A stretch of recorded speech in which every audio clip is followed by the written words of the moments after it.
this short film is that over the years, as a gilder and sign painter, I started to develop items which made my job easier and more efficient. So I'm just going to talk about these things today, and if they can help somebody, that would be great. So let's start here with my size bucket. And as you can see, this is an antique holder, which is very comfortable. And I can use my brush, put water, I put the size on the window and plunk it right back in. The next item, and I'll be showing you how we use this, is my gilder's board, which is very comfortable to hold with the size bucket in your hand. So there's no real tension here. Everything's lying easily.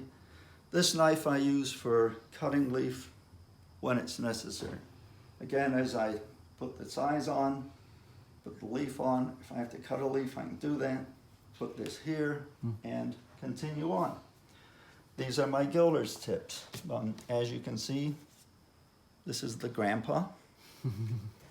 This is the middle guy. And this is the new one. I've worn several of these out over the years. When I polish gold or burnish it, whatever phrase you want to use, I use, instead of cotton, which can have impurities, scratch things, I use makeup things, large and small, depending on what I'm doing. But I put a hinge on the back so that it's easy to hold and work with pressure across the entire item. This especially is the one that I use most, as you can see by the condition. Okay, so what I'm going to do is I'm simply going to lay some leaf so you can see me working with these items. Then we'll go through them piece by piece so I can show you, if you wish, how to make some of these things. And basically that's going to be the whole movie, so I hope you enjoy it. There won't be any music because I don't sing. So, oh, one more thing. In making the size, I use 2 double-aught gelatin caps to make a pint of size. What's a pint in liter? We'll come up with that information later. I can give it to you right now, I think. Well, your friend in England can have boys and girls.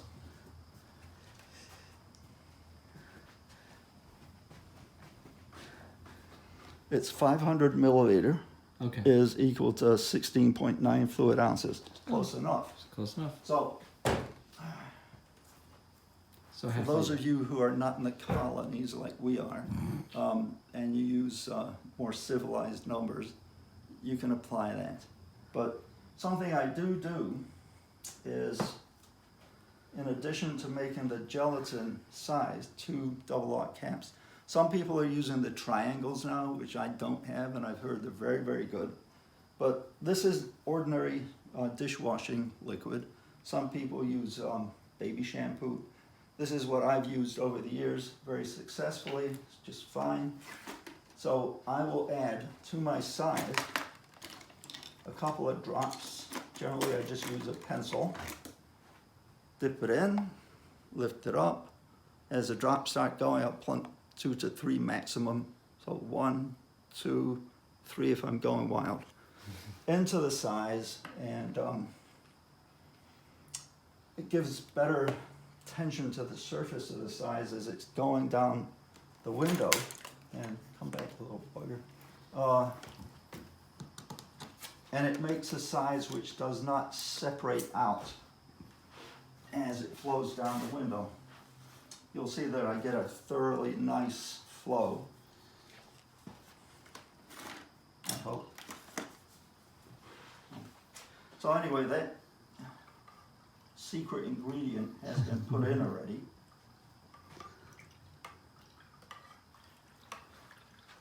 I just gently mix it up. The water, which is purified water from Minnesota, I've got a pint of it in here,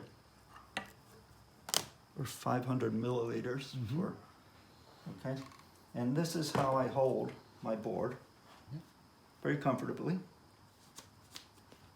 didn't put. Now, there's a couple of ways you can charge gilder's tip. My friend Joe London, who's also part of the Society of Gilders, as I am, taught me this. You put this under your neck, pick up a little body oil, or do it on your cheek. In some cases, the way I was taught long ago was people would say, yeah, pal, pick up the static. They weren't picking up static, they were picking up Brill cream, hair oil, to pick up the gold. And as I went along, I preferred not to do that. I prefer to put just a tiny bit of lotion on the back of my hand, rub it in with these two fingers so you don't contaminate these. When that's dry, add another tiny touch, rub it in so you cannot feel it. And that goes from here to here, because as you're charging the brush, you're gonna go like that. That's it. All right, so we should be pretty ready to go. In general, when you charge from the neck or face, you're not gonna need to do this every time you pick up a piece of gold. Once it's charged up, thank you very much, Joe London, you're pretty well ready to go for a while. Oh, holding the bucket, holding the gold, holding the gilder's tip, and the knife seems like a lot of trouble, but it makes your life extremely easy. So, I've made a few additional boards which I'll be sending overseas, and what these consist of is a piece of 16th inch basswood with the grain going that way and cross graining this way for strength. Same thing as my board here. So we'll be getting to those a little bit later. So here we go. This is a piece of cracked 18 karat gold. We'll see how it goes on the window. So sizing, it looks like it's running really nicely. Good flow, so should be able to get a couple of pieces done before I give up the ghost. So charging up with the oil, getting a little wiggle wiggle. That was really rotten. We'll eliminate that as this film goes on. It's okay to let the first one go, right? Yeah. Okay.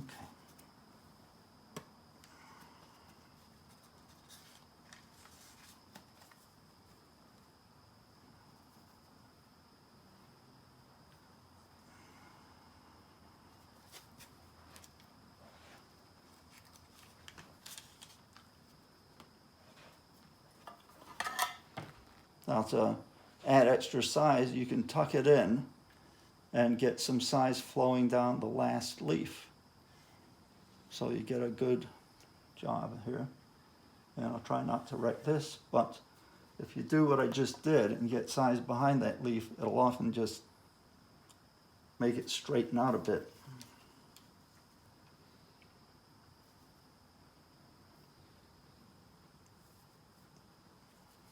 I'm not doing too well today. Of course, I haven't laid a leaf for ages. Anyway, got the dropsies. To use the knife, which is handy, shallow angle, rock away a little bit, pull,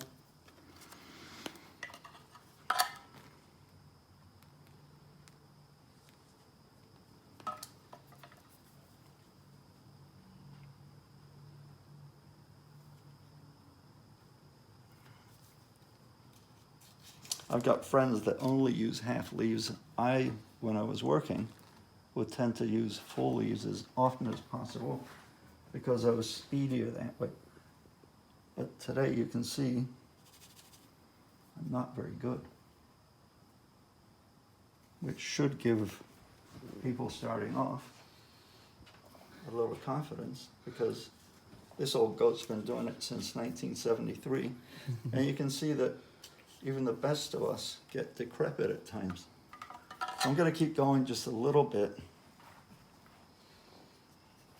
because I'm too much of a cheapskate to use too much gold. Going up like this, you can kind of tuck a little size under. It'll just flow. I think it's capillary action.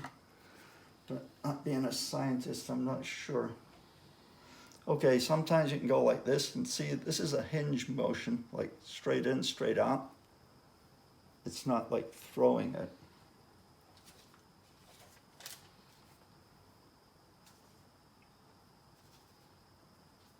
So we're going to go straight in, straight out. So straight in, straight out. Go like that with the overlap. And since I'm being so decrepit today, okay, doing this will often settle a leaf that just won't behave itself. Yeah, that is.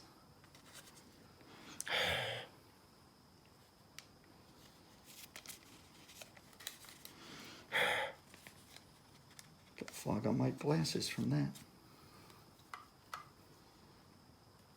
Shallow angle, and away we go.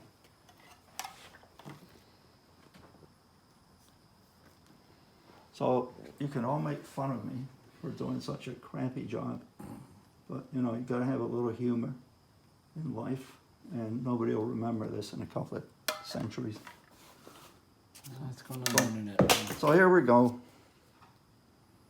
Now, putting the tip down, you want to have a little overlap in both directions so that you can see where you're going to put the next piece of leaf, straight in, straight out. Okay.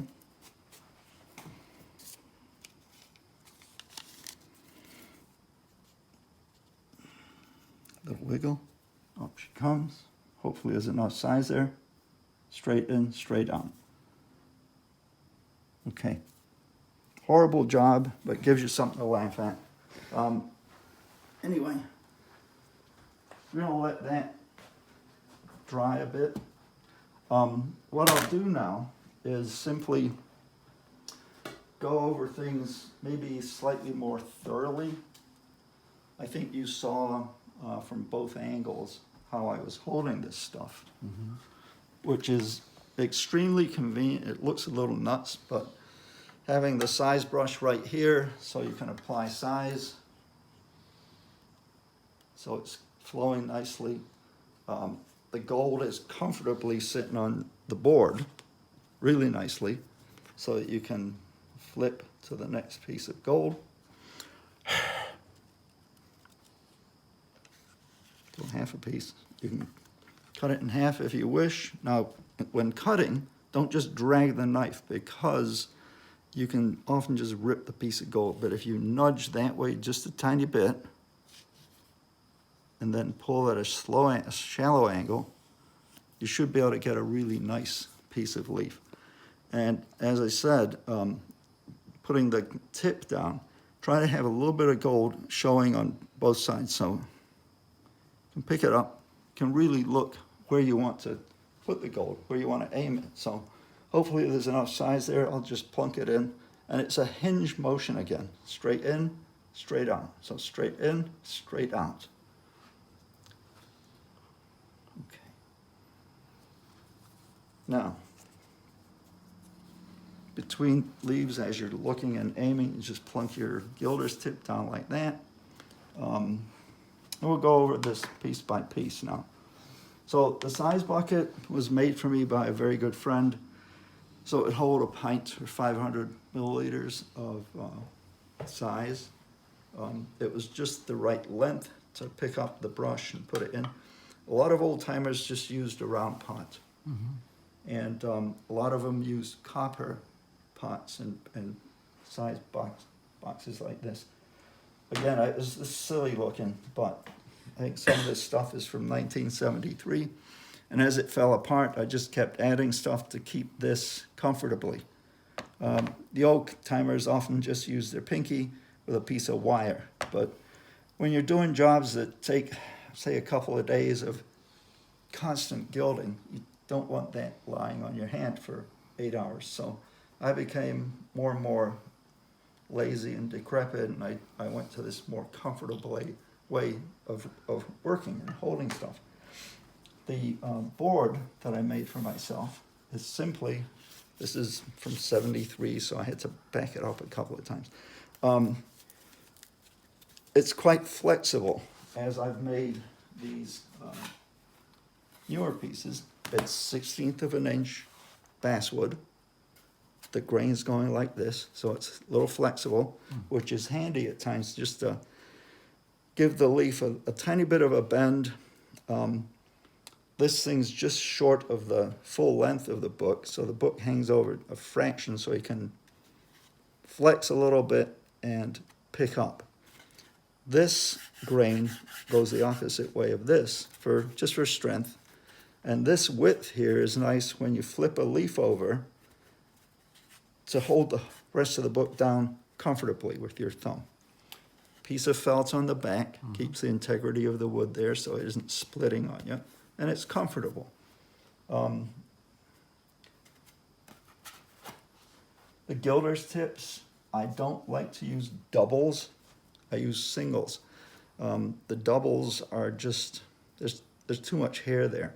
And again, charging it, thanks to Joe London, once on the cheek, pull through, or under the chin, really effective and not too oily. If you get too much oil on the gilder's tip, the gold will stick and it's hard to get it off. So that's just a really good way of charging the tip. What else? The knife. Now, when you see all these classic people using the little boxes with the wind dispersion walls and all that, that's great if you're working in a studio.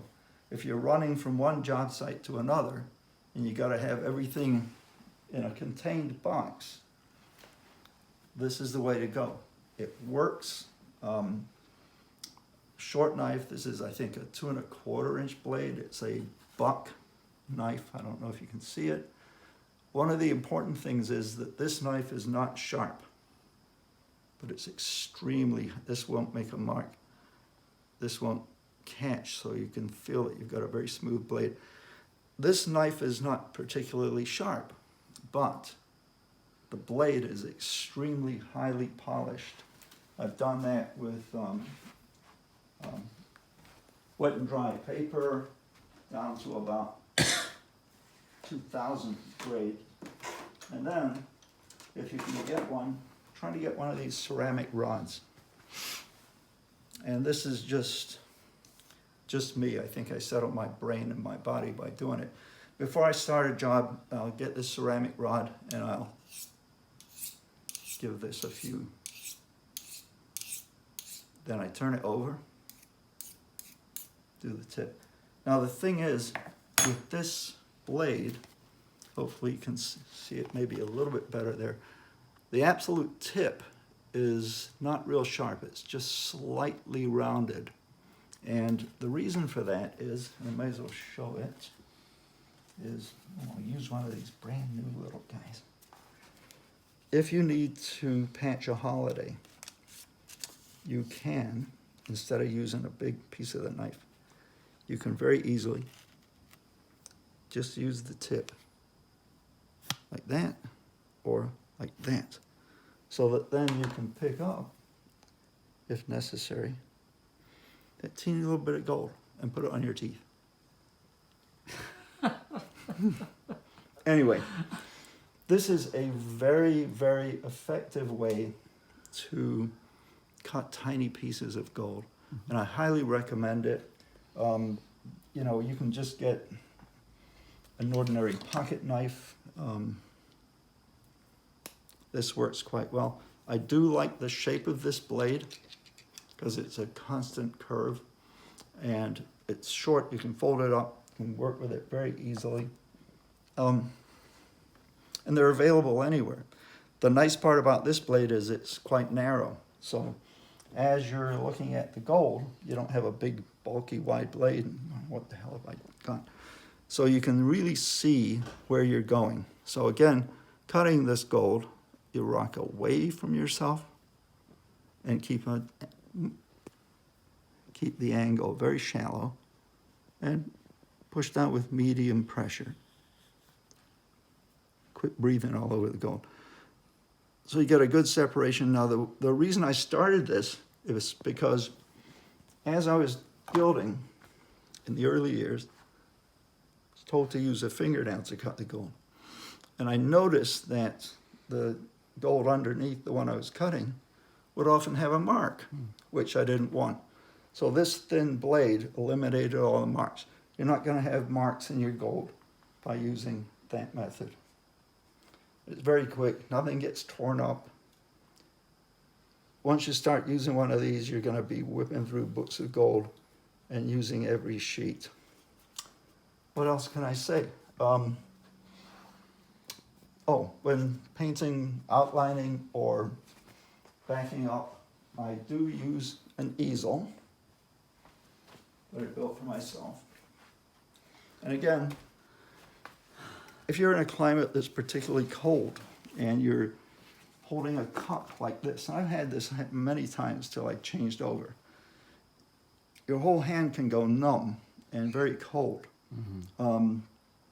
Especially if you're working for a lot of hours on the same job. This method, which is a very thin piece of aluminium for you lovely foreigners, which I once was and still am, just bent up with a hole so my thumb can go through, little padding there. Very comfortable. This piece of leather, actually, as silly as it looks, will keep your thumb warm in extremely cold conditions. And it keeps, because I'm a slob, it keeps the paint off my thumb. Grab a mall stick. So,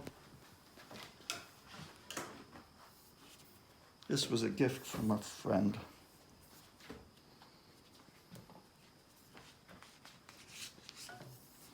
Another thing is with using this method, where you got your cup in there. Now I know most of you use Dixie cups nowadays. I'm, being from the old goat school, fold up my own cups. That's too large for this. So basically what you've got is an easel. I use empty books of gold. Just stick them down as I use a piece, get rid of it, throw it away. You could make something like this and just put a round portion of a Dixie cup so you can plunk in. We'll grab a brush. You got any over here?